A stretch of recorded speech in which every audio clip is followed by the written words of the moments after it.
আসসালামু আলাইকুম।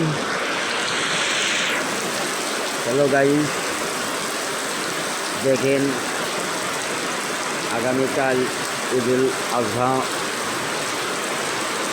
আর আজকে দেখেন কি অবস্থা, কি বৃষ্টি, এমন বৃষ্টি হয়েছে। দেখেন আমার বাড়ির পর কত পানি বেজে গেছে।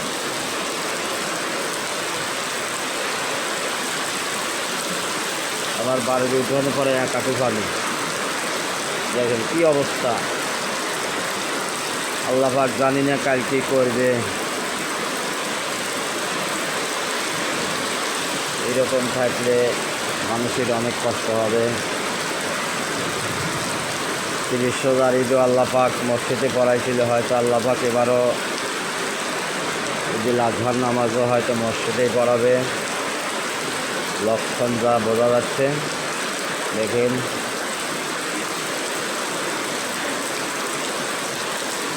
এটা হলো আমার গাড়ি, এই গাড়ি আমি চালাই।